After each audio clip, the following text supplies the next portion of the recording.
Vous avez reconnu la belle photo? Oui. C'est nos amis les pigeons. Je pense qu'ils ne sont pas encore tannés d'avoir cette belle vue là, du fleuve. Et nous non plus. Alors, je vous en fais part ce matin. C'est une petite surprise pour eux également. Là, je ne leur avais pas dit d'avance.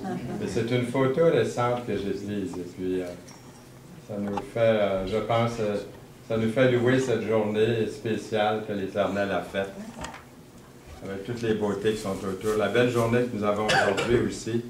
Une belle journée d'automne. Il reste encore des couleurs. J'ai remarqué que les feuilles ne tombent pas aussi vite depuis quelques années. Autour de chez nous, il y a encore je vois les arbres autour, ici c'est la même chose. On a encore les couleurs de l'automne. Alors, je vous dis rebonjour, et puis ça me fait plaisir d'être ici ce matin avec vous. Et nous allons parler d'un homme qui a été avec le Seigneur pendant 3 ans. Son nom, c'est Matthieu. Nous avons le premier évangile de Matthieu. Et c'est un personnage spécial. Matthieu est fonctionnaire et collecteur d'impôts. Est-ce que vous aimez les collecteurs d'impôts? On les cache aujourd'hui, les collecteurs d'impôts. Hein? Ils sont à quelque part dans le gouvernement à Québec ou à Ottawa. Là, ils sont cachés. On fait nos rapports, mais on ne les voit jamais. On ne leur voit plus la binette. Mais ils sont là quand même. Et puis, ça nous cause certains soucis. Mais il faut faire ces rapports d'impôts et puis on les fait parce que c'est une bonne chose au fond. Mais les collecteurs d'impôts n'avaient pas une très bonne réputation. Si vous voulez avoir les textes de Matthieu, dans ce que nous allons voir aujourd'hui, c'est dans Luc 5, verset 27 et aussi Matthieu 9, 9.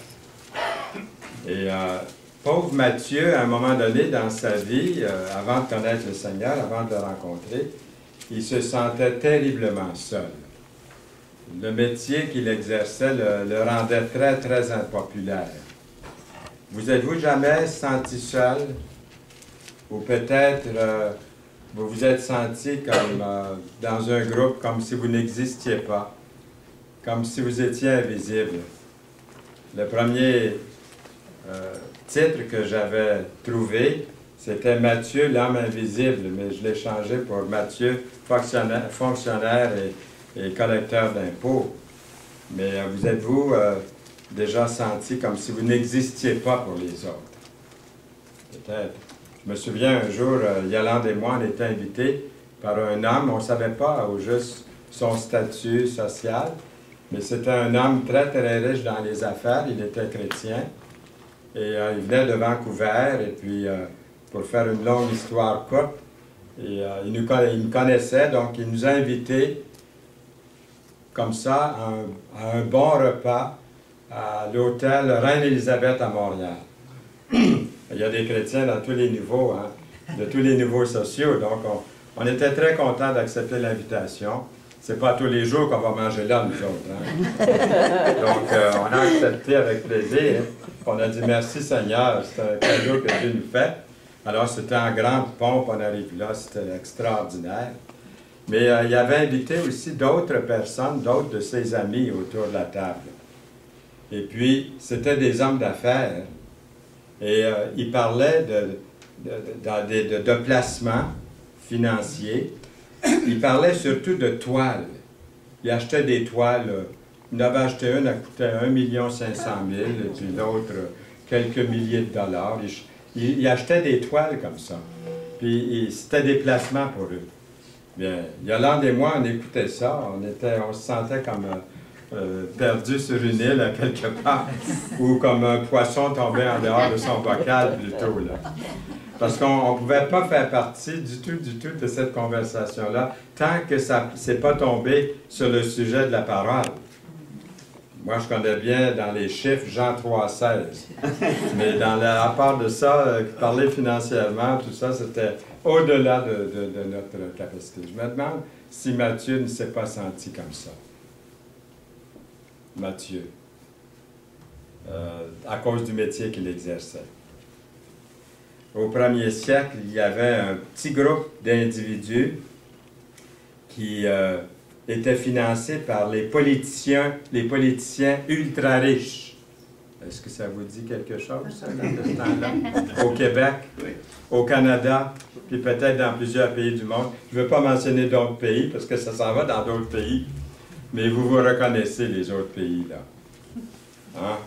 Eh bien, c'était financé par des politiciens ultra riches dans ce petit groupe d'individus dont faisait partie Matthieu. La haute sphère politique, s'il vous plaît. On les appelait les collecteurs d'impôts. Et Matthieu faisait partie de ces gens-là. En faisant des recherches, c'est intéressant, vous pouvez faire les mêmes recherches que moi, vous allez trouver des informations, des détails historiques. Souvent, ce n'est pas dans la Bible, mais ce sont des traditions, des détails historiques au sujet des apôtres. Puis je suis tombé comme ça sur des messages qui m'ont aidé à compléter une idée générale sur le vécu des apôtres, en particulier, en l'occurrence, Matthieu l'apôtre.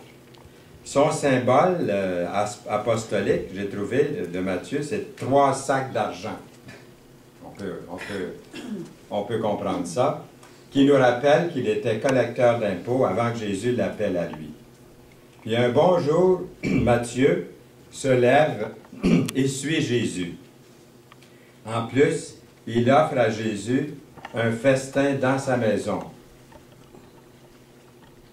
où les publicains de grand chemin, les pécheurs de grand chemin, se retrouvent assis à table avec Jésus-Christ et ses disciples.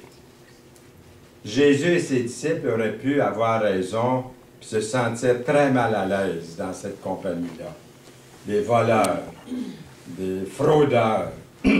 Jésus assis à côté d'un voleur, entre 2 voleurs, des collecteurs d'impôts de très mauvaise réputation, des pécheurs de grand chemin. Là. Jésus est là, avec ses disciples. Quel contraste! Il aurait pu être mal à l'aise, comme j'ai dit, avec toutes ces personnes, trafiquants de toutes sortes, malhonnêtes, extorqueurs. Oh, les protestations, oui, il y en avait. Oh oui, monsieur, dame, vous pouvez être certain que les pharisiens n'ont pas manqué leur shot, hein? Excusez l'expression. Mais les reproches de la part des gens religieux. Et Jésus répond aux critiques des pharisiens par ces paroles réconfortantes. Jésus n'a pas commencé à dire « Hey, un instant, vous autres, là! » Non. Il dit « Ce ne sont pas ceux qui se portent bien qui ont besoin de médecins. » Il est assis avec eux.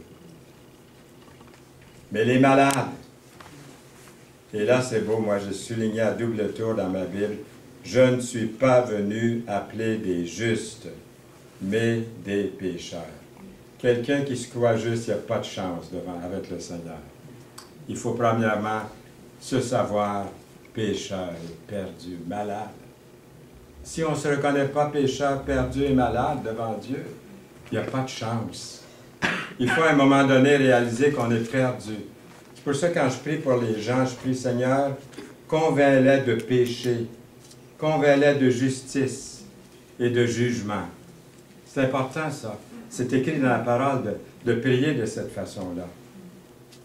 Convainc-les de péché, de justice et de jugement, afin qu'ils soient sauvés. C'est ça la bonne nouvelle qui est annoncée. Je ne suis pas venu appeler des justes, mais des pécheurs. C'est pour nous, c'est pour vous, être sauvés. Les percepteurs d'impôts étaient des individus qui collaboraient avec Rome. Là, ça vous dit quelque chose, hein? Qui exigeaient à leurs propres citoyens juifs, leurs familles, leurs voisins, de payer des taxes à l'Empire romain. Alors, c'était vraiment terrible pour les Juifs d'avoir dans leur milieu un autre Juif qui les vendait, pour ainsi dire, aux Romains. Les rabbins de l'époque ont condamné le mode de vie des percepteurs d'impôts. Ils étaient connus pour être des méchants voleurs qui ont volé même les pauvres. Tous les scandales Et puis, tout ce qui arrive aujourd'hui autour de nous dans notre pays, on voit que ce n'est pas mieux aujourd'hui. On a encore besoin du Seigneur. On peut dire que les percepteurs d'impôts, ils faisaient contraire à Robin des Bois. Là. Hein, Robin des Bois, il faisait quoi? Il volait les riches pour donner aux pauvres. Et tandis qu'eux autres, les percepteurs d'impôts, ils étaient considérés comme impurs en raison de leur rapport avec les gentils, c'est-à-dire les non-juifs. Et certains collecteurs d'impôts travaillaient même le jour du sabbat. Qui aujourd'hui ne travaille pas le jour du sabbat? Ou qui ne travaille pas le dimanche aujourd'hui? Moi, je suis resté avec avec vraiment comment je dirais, une certaine respect ou crainte lorsque je dois faire un travail, des fois obligatoire, un jour le jour du Seigneur, le dimanche. Je suis resté avec ça. Je ne sais pas vous. Je vois les gens qui tondent leur pelouse, par exemple, le dimanche après-midi. J'hésite. Je l'ai déjà fait, mais c'était comme, non, c'est pas correct, vous voyez. Mais eux, ils n'avaient absolument aucune retenue. Ils travaillaient le jour du sabbat. Pour ça, je me suis dit, qui aujourd'hui, à notre époque, ne travaille pas le jour du Seigneur? Les historiens racontent que même les enfants crachaient au visage des percepteurs d'impôts en passant près de leur table, sur les endroits publics. Tellement qu'on avait peu de respect pour eux. C'était Matthieu. C'est Matthieu, quand on pense à ça. Les rabbins allaient jusqu'à condamner une maison comme impure si un percepteur de taxes y avait déjà franchi la porte. Il faut le faire, hein? C'était à ce point-là. Ils ont été humiliés, ils ont été souvent solitaires, à l'écart de tous, rejetés. Ça, c'est l'arrière-plan de Matthieu, percepteur d'impôts du temps du Seigneur Jésus-Christ, lorsque le Jésus-Christ était sur terre. Et l'appel de Jésus dans la vie de Matthieu. Regardez bien ce verset. Jésus sortit, et il vit un publicain nommé Lévi, parce que Matthieu porte aussi le nom de Lévi. Avant sa conversion, c'était Lévi. On va voir dans un instant pourquoi. Il vit un publicain nommé Lévi, assis au milieu des péages. Il lui dit, Jésus dit à Matthieu, « Suis-moi » dans Luc 5, 27. Lévi ou Matthieu est devenu disciple et apôtre du Seigneur Jésus-Christ. C'est la même personne. Luc, en parlant de Matthieu, utilise le nom Lévi, nom qui signifie « celui qui est uni ». Uni à Dieu par la loi. Ça veut dire ça aussi. Uni à Dieu par la loi. Ça veut dire aussi celui qui est uni à la loi. Par la loi et à la loi. Et nous lisons ensuite, de là, étant allé plus loin, Jésus vit un homme assis, on lit dans Matthieu ici, un homme assis au milieu des péages et qui s'appelait Matthieu. Ici, Matthieu, lui-même, Matthieu qui a écrit ça, utilise le nom Matthieu et non pas Lévi quand il parle de lui-même. Assis au milieu des péages. Il lui dit, « Suis-moi ». Cet homme se leva et le suivit. Il est intéressant de noter que Matthieu utilise un autre nom ici pour décrire l'appel du Seigneur Jésus-Christ sur sa vie. Son nom, Matthieu, signifie « don de Dieu ». Alors, faites la comparaison avec Lévi et Matthieu. Soumis à la loi ou un cadeau de Dieu. Le salut, moi, que j'ai obtenu en Jésus, ce n'est pas basé sur mes œuvres ou sur une bonne vie. Je n'aurais jamais été sauvé si ça avait été basé là-dessus. Mais c'est un don de Dieu. Je pourrais m'appeler Matthieu, et vous aussi. si vous avez invité, puisque vous avez invité Jésus-Christ comme Sauveur et Seigneur dans votre vie. Mais Lévi, c'est quelqu'un qui est attaché à la religion, à la loi, à quelque chose d'autre que de Jésus-Christ. Jésus-Christ qui donne, qui pardonne, qui donne le salut comme un cadeau, comme un don. Matthieu ne sera plus sous le joug de la loi, son nom Lévi, mais recevra le don gratuit de Dieu, Matthieu. Celui qui est uni à Dieu par la loi ou celui qui a reçu un don de Dieu. Alors c'est ça, Matthieu, sa signification. Ceux et celles qui possèdent la Bible Scofield, si vous avez une Bible Scofield, je vous inviterai à aller voir dans l'Évangile de Matthieu, d'apprendre les premiers versets de Matthieu. Et je vais vous le montrer à l'écran. C'est trop petit pour que vous puissiez le lire à votre place, mais sans tout lire ici, les textes, surtout les références, je vais quand même vous lire ce qui est écrit. Et ça, je dirais que ça met une loupe sur ce personnage Matthieu, ce qu'il est devenu comme enfant de Dieu, comme disciple de Jésus-Christ, comme apôtre. Matthieu, appelé aussi Lévi, écrit le premier évangile. Son nom figure en 7e ou 8e position sur la liste des apôtres donnés par le Nouveau Testament. Matthieu était un publicain, un juif percepteur d'impôts au service du gouvernement romain. Les Israélites patriotes le méprisaient à ce titre, écrit d'abord à l'intention des Juifs. L'Évangile selon Matthieu présente Christ comme roi d'Israël, fils de David, fils d'Abraham. Il met d'emblée l'accent sur sa généalogie et sur son lieu de naissance, Bethléem, sa ville, la cité natale de David. 7 fois dans cet évangile, Christ est désigné comme le fils de David. Matthieu est seul à parler du trône de sa gloire. De plus, c'est le seul des évangiles où Jérusalem soit appelée la ville sainte, la cité du grand roi. Matthieu, l'évangile du roi, est donc aussi l'évangile du royaume. Ce dernier terme y apparaît plus de 50 fois. Ajoutons que l'expression « royaume des cieux » qui s'y trouve environ 30 fois ne se rencontre pas ailleurs dans le Nouveau Testament. Plus que les autres évangélistes, Matthieu établit la corrélation entre les paroles de Jésus-Christ ou les événements de sa vie et les prophètes de l'Ancien Testament. Donc, je tenais à lire ça parce que c'est intéressant. Ce n'est pas tout le monde qui a une Bible Scofield. Alors, c'est une petite note qui est intéressante, qui ajoute beaucoup à ce qu'on est en train de faire ensemble ce matin. Regardez la vie de cet apôtre qui a marché, qui a vécu tout près de Jésus-Christ comme vous auriez voulu sans doute, et moi aussi, être près du Seigneur comme il l'a été. Un collecteur d'impôts qui exerce la plus basse des professions de son époque.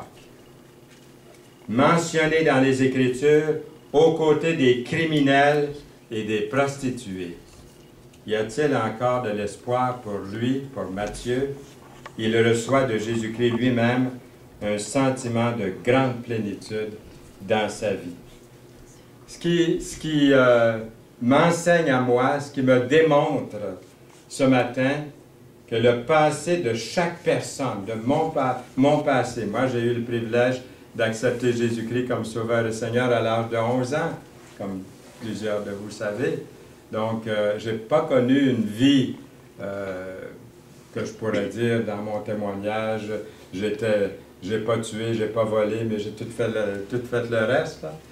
Non, mais le passé de chaque personne, de votre passé, peu importe ce que vous avez vécu, ce qu'il a été devant Dieu, peut se transformer devant le Seigneur, devant Dieu, devant sa présence, à cause de Jésus-Christ. Jésus-Christ, Dieu ne vous voit plus dans votre passé. Lorsque vous êtes venu à Jésus, vous l'avez reçu comme Sauveur et Seigneur, il vous voit au travers de son Fils, purifié, sanctifié, lavé de tout péché. On se demande pourquoi il n'y en a pas plus qui acceptent le Seigneur comme Sauveur. Vous dites, oui, mais c'est un cadeau qu'il nous fait. C'est un grand cadeau. Est-ce qu'il nous fait un cadeau de son salut? Oui. À tel point qu'il y a même des chrétiens qui ont de la misère à le voir, mais il l'accepte par la foi. Il l'accepte par la foi. Repartir à zéro. Et à la fin de la vie, c'est encore zéro. Parce que c'est toujours en Jésus. Quand on le regarde, quand on regarde le passé, à travers, on pourrait dire, la lentille de la croix de Jésus-Christ, lorsque vu à travers le grand plan de Dieu et de son amour pour vous, pour moi, eh bien, on s'aperçoit que le don est inestimable. On va peut-être, ça va prendre l'éternité pour essayer de saisir la beauté de ce qu'il a fait pour nous. L'Ancien et le Nouveau Testament est rempli d'exemples.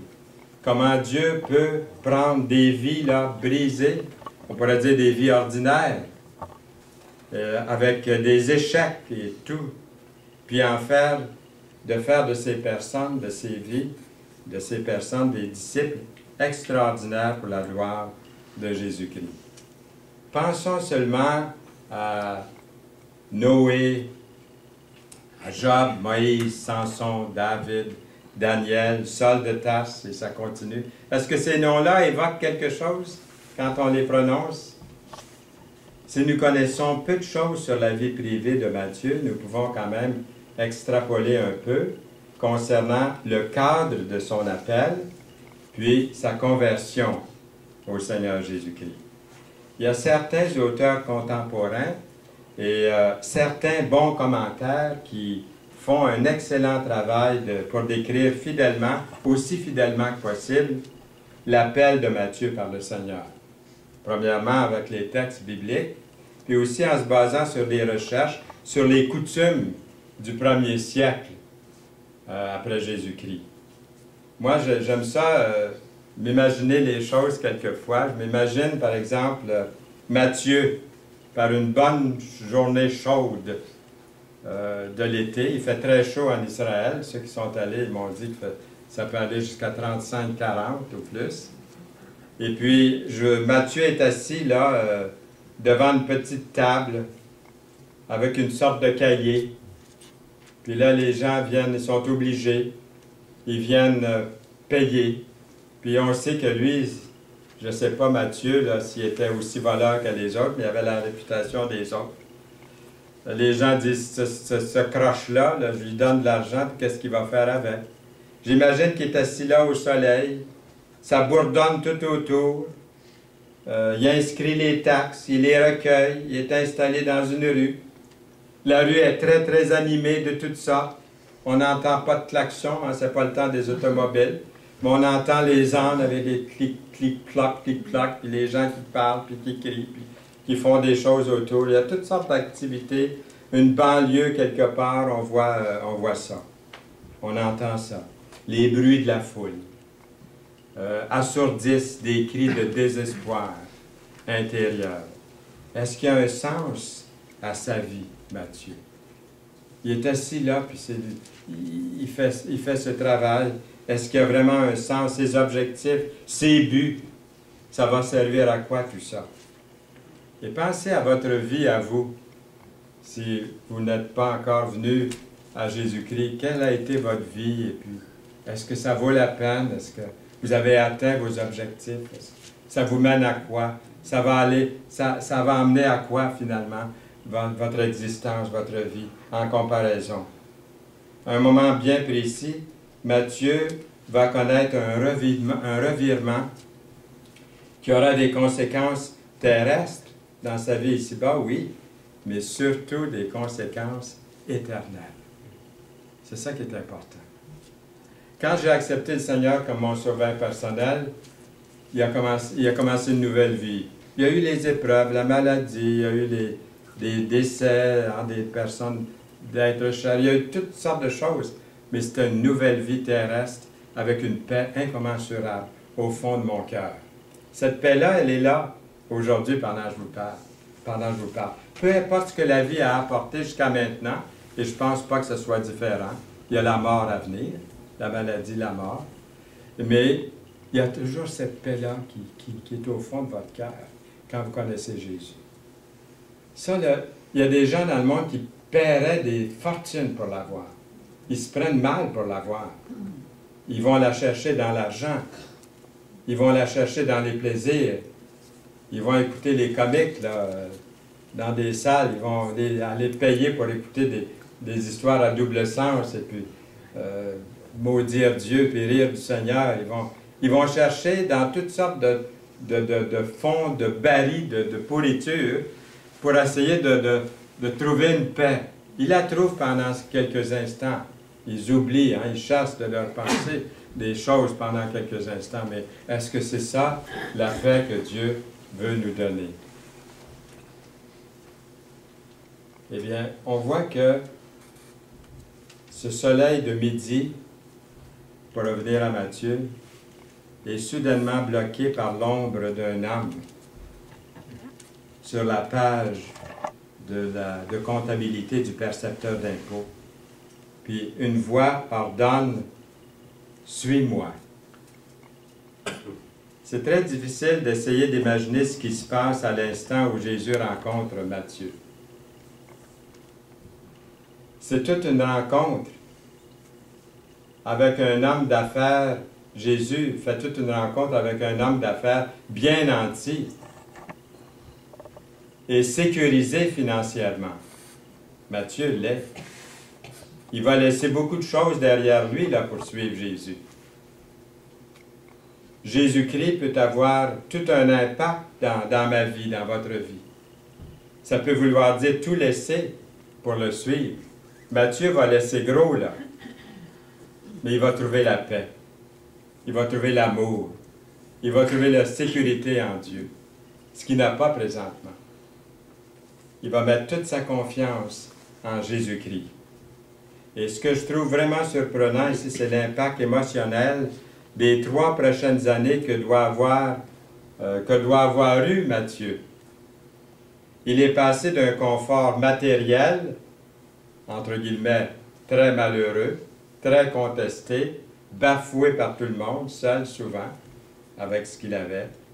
En tant que percepteur d'impôts, il est passé à un confort matériel, à une confiance totale dans la grâce abondante de Dieu. Il y a un verset dans la Bible, je n'ai pas la référence, là, ça me vient à l'esprit pendant que je vous parle. Lorsqu'on va entrer dans l'éternité, on va entrer dans l'éternité pleinement. C'est marqué quelque chose de... Il va y avoir, moi je pense qu'il va y avoir des tambours, il va y avoir des cris des anges. Pauline vient d'entrer, hein? Michel vient d'entrer, Daniel, Paul, Fernand vient d'entrer. Hein? Oui, c'est marqué dans la parole, ce que je vous dis là. Je me sers de mon imagination. Vous dites, où tu dépasses ton imagination. Mais le ciel, il faut dépasser tout quand on parle du ciel. Lisez Apocalypse, chapitre 21 et 22, vous allez voir que ça dépasse pas mal, même ce qu'on vient de dire là. Alors, Jésus-Christ se met à raconter l'histoire d'un collecteur d'impôts. Et puis, je me demande si en partie Jésus-Christ n'a pas raconté cette histoire d'un percepteur d'impôts comme une sorte d'encouragement pour Matthieu, qui était percepteur d'impôts. Regardez bien. Jésus, dans Luc 8, 18, verset 9, dit la parabole suivante, à l'intention de ceux qui se croyaient justes aux yeux de Dieu et méprisaient les autres. 2 hommes montèrent au temple pour prier. L'un était pharisien, l'autre collecteur d'impôts. Verset 11. Le pharisien, debout, priait ainsi en lui-même. Ô Dieu, je te remercie de ce que je ne suis pas comme le reste des hommes, qui sont voleurs, mauvais, adultères. Je te remercie de ce que je ne suis pas comme ça. Collecteur d'impôts. Au verset 12, je jeûne 2 fois par semaine et je donne le 10e de tous mes revenus. Le collecteur d'impôts, lui, se tenait à distance et n'osait même pas lever les yeux vers le ciel. Mais il se frappait la poitrine et disait, « Ô Dieu, aie pitié de moi. Je suis pécheur. » Je vous dis, ajouta Jésus, cet homme était en règle avec Dieu quand il retourna chez lui, mais pas le pharisien. Vous voyez, le pharisien qui faisait des œuvres, qui faisait toutes sortes de choses pour être sauvé, puis il n'était pas sauvé. C'est Jésus qui parle ici, là. Jésus dit en effet, quiconque s'élèvera abaissé, mais celui qui s'abaisse sera élevé. Un jour, je parle des fois de l'évangéliste, un grand évangéliste du siècle dernier, l'évangéliste Dwight L. Moody, 2 siècles en arrière, je dirais plutôt. Il a visité une prison qu'on nommait la Tombe. Puis il est allé prêcher aux détenus. Moi, je suis déjà allé prêcher en prison aussi. Pas parce que je suis allé prêcher l'Évangile en prison, mais lui, il y allait aussi régulièrement, puis il est allé prêcher à ces détenus-là. Puis ensuite, Moody a demandé à parler avec un certain nombre d'hommes dans leur cellule. À chaque prisonnier, il a posé cette question. Qu'est-ce qui vous a amené ici? Et chaque fois, il recevait à peu près la même réponse. Des réponses telles que « J'ai été accusé à tort ». Des réponses telles que « Je ne mérite pas d'être ici ». Ou d'autres qui disaient « On m'a tendu un piège ». D'autres disaient « Je n'ai pas eu un procès équitable ». Pas un seul détenu admettait avoir été coupable. Enfin, Moody trouve un homme, le visage enfoui dans ses mains, puis en sanglots. « Qu'est-ce qui ne va pas, mon ami? » demande Moody. Le prisonnier lui répond, « Mes péchés sont plus que je ne peux supporter. » Soulagé, Moody, de trouver au moins un homme qui reconnaissait sa culpabilité et son besoin de pardon, l'évangéliste s'est exclamé, « Dieu merci pour ça! » Moody lui explique le chemin du salut en Jésus-Christ, puis l'homme accepte le Seigneur comme son sauveur personnel. Chers amis, chers frères et sœurs, il faut toujours être prêt à parler du Seigneur quand quelqu'un est ouvert à la parole de Dieu. Toujours prêt à dire comment venir au Seigneur. Si quelqu'un est ouvert et puis vous demande qu'est-ce que je dois faire pour être sauvé, qu'est-ce que vous allez lui dire? Par quoi allez-vous commencer? Moi, je vous donne une suggestion. C'est ce que je fais depuis plusieurs années. J'en ai vu de toutes les sortes, des façons de conduire les gens au Seigneur, mais celle-là, je l'aime beaucoup. Je vous l'ai dit, c'est gratuit, hein, je vous la donne en passant. Prenez le livre de Romains, l'Épître aux Romains. Puis commencez là au premier chapitre. Lisez des versets ici et là. Comme il n'y a point de juste, dans Romains 3. Commencez comme ça. Il n'y a point de juste, pas même un seul. Impliquez-vous là-dedans. Dites, moi aussi, c'est pas parce que j'ai accepté Jésus que je suis un juste. Je le suis à cause de Jésus-Christ, mais je suis un homme ou une femme, si c'est une femme qui témoigne. Et puis, vous commencez comme ça. Vous allez au chapitre 5. Hein? Les 5 plus beaux mots de la Bible. Christ est mort pour nos péchés. Hein? Dieu prouve son amour, c'est marqué, envers nous. En sorte que lorsque nous étions encore des pécheurs, Christ est mort pour nous. Vous allez comme ça dans Romains, allez-y comme ça, jusqu'au chapitre 10, qui dit, si tu confesses de ta bouche et si tu crois dans ton cœur que Dieu a ressuscité des morts Jésus-Christ, tu seras sauvé. La personne va dire, mais c'est aussi facile que ça. J'ai toujours cru. Pouvez-vous dire que vous l'avez toujours cru? Avez-vous l'assurance de votre salut? La foi, c'est d'avoir l'assurance que ce que Jésus a fait pour vous, c'est un cadeau qu'il vous a donné, il vous a sauvé, il vous a donné la vie éternelle. Alors, il faut toujours être prêt à témoigner. La liberté de ces entraves du péché. Vous voyez ici, Moody lui a expliqué le chemin du salut, mais aussi la liberté de ces entraves du péché. Nous retrouvons 2 attitudes dans la parabole, 2 attitudes dans la parabole de Jésus, du pharisien et du publicain. Tant que le pécheur prétend être innocent, comme on voit, il n'y a pas de chance. Il refuse de reconnaître ses fautes devant le Seigneur. Il ne reçoit pas les bienfaits de la grâce puis du don de Dieu pour son salut tant qu'il ne reconnaît pas ses fautes. Il faut reconnaître ses fautes pour bénéficier des grâces puis du don gratuit de Dieu.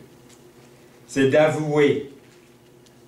Mais quand il plaide coupable et s'écrie « Seigneur, aie pitié de moi pécheur », il est pardonné.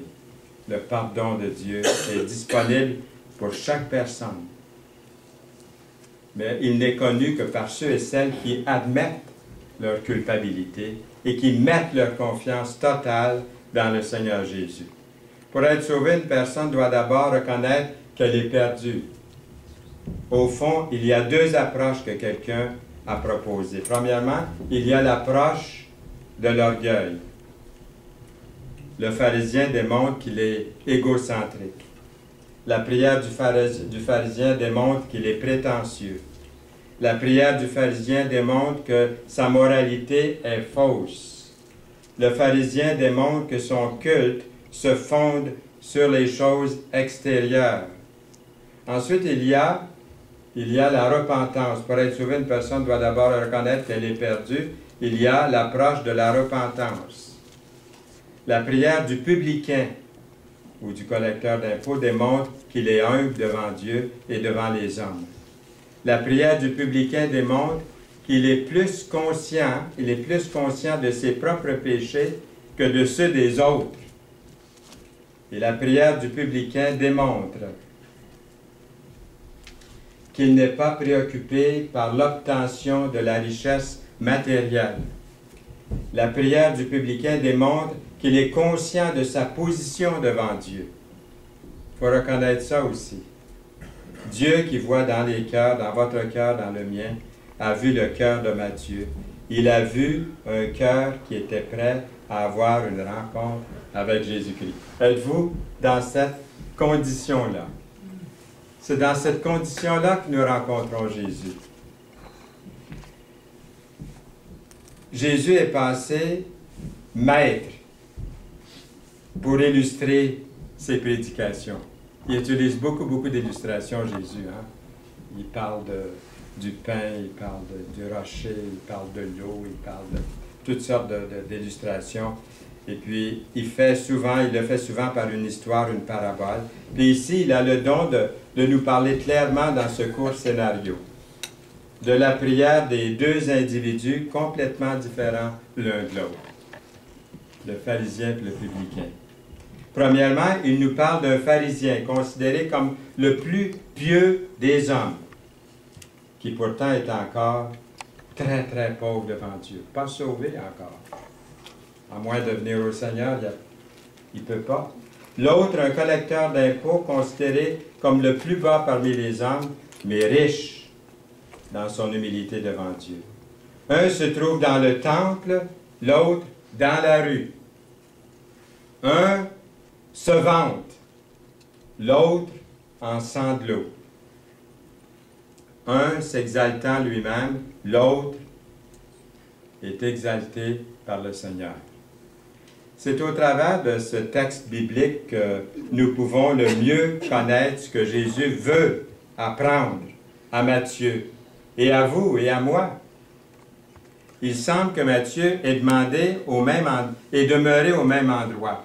Il n'est pas allé comme les autres. Il y a d'autres qui sont allés en Inde, sont allés jusqu'en Espagne, ils sont allés un peu partout, en Europe ou en Asie mineure à l'époque pour répandre l'Évangile. Mais il semble que Matthieu lui est demeuré au même endroit. Il a témoigné de Jésus parmi les siens. Donc, parmi tous ceux et celles qu'il connaissait bien, qui connaissaient sa vie avant. Quelle transformation! En Judée, là où il demeure. Lui aussi serait mort martyr. Nous ne savons pas comment il a été exécuté. Nous connaissons tous des chrétiens qui ont servi Dieu bien humblement, sans attirer l'attention sur eux-mêmes. Je crois que Matthieu a été une de ces personnes-là qui est resté dans l'arrière-plan, un peu dans l'ombre après sa conversion. Il était toujours assis en public avant, mais là, il était un peu dans l'ombre, mais fidèle à Jésus-Christ, jusqu'à la fin de sa vie. Avez-vous connu des chrétiens comme ça? Moi, j'ai connu un homme, on a une missionnaire, hein, on prie pour elle, Odette Beauregard. J'espère qu'elle ne sera pas dérangée que je mentionne son nom comme ça. Mais il y avait, elle est venue au Seigneur, elle a été attirée au Seigneur par un homme qui n'avait pas beaucoup d'instruction. Un homme qui était très, très, très humble. Une chose qu'elle avait dit de lui, je ne mentionnerai pas le nom de monsieur, du monsieur, mais là, on peut deviner. Elle dit, il avait toujours des souliers trop longs, trop grands.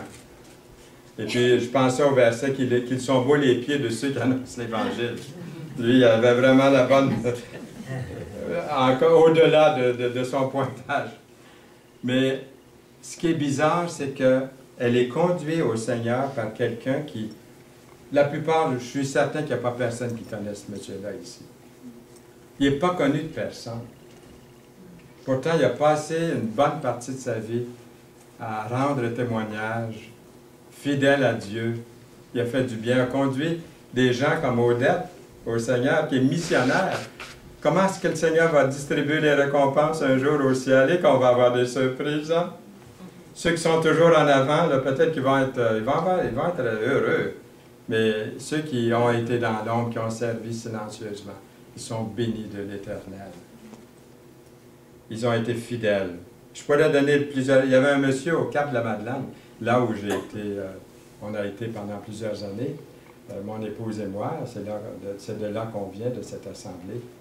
Mais mon épouse va penser à un monsieur. Un jour, le pasteur de notre assemblée disait, « Je voudrais que tout le monde soit... » Il met son nom. Il dit, « Je ne l'ai jamais visité. Je ne me suis jamais vraiment occupé de lui. » Mais c'est un chrétien fidèle. Il ne manquait jamais les réunions. Il était fidèle aux réunions de prière, aux réunions de l'assemblée. Moi, je travaillais pour la St. Lawrence Corporation à l'époque. Je visitais le moulin. Puis je le voyais dans le moulin. Il travaillait dans ce moulin-là. Et puis, je le voyais tous les jours, un homme fidèle à son travail. Il faisait bien son travail, bien respecté. Mais pas connu. On a besoin des personnes comme ça. Un autre serviteur, un jour, qu'on ne connaît pas, mais on les connaît, plusieurs le connaissent, mais un homme qui était dans l'ombre, il m'a dit, quand j'avais 17 ans, « Est-ce que je peux aller te voir? » J'avais tellement peur de le recevoir, il était un pasteur, et puis il me dit comme ça, « Est-ce que je peux aller te visiter? » J'ai dit, là, j'ai examiné ma vie pendant les 2 semaines, comme ça se peut pas, voir qu'est-ce que j'avais fait, qu'est-ce que j'avais fait de mal pour pouvoir... Puis quand il est arrivé chez nous, il s'est assis, puis il n'a pas dit un mot. Fait que là, moi, je parlais. Quand quelqu'un ne parle pas, moi, je me mets à parler. Comme ce matin, personne ne parle. Comment que je parle? Il faut remplir le temps. Et puis, il est assis là, puis il ne dit rien. Puis là, je me dis à moi-même, un bon jour, un bon moment, il va sûrement me dire quelque chose. Mais il ne dit rien. Il est parti comme ça. Puis, quelques années plus tard, je l'ai rencontré, puis je lui ai dit, il s'appelait Howard, là, ça va dire il y en a quelques-uns qui vont le reconnaître. J'ai dit, comment ça se fait? Là, j'en avais peut-être 27 ou 30 quand je lui ai parlé la prochaine fois là-dessus. Bien, il m'a dit, je voyais, il dit, un potentiel, je te voyais dans l'église, tu avais besoin, il dit, de rencontrer quelqu'un, je priais pour toi, puis je voulais te parler, si tu avais eu quelque chose à me dire, tu leur as dit, je pense que j'avais tout raconté ma vie.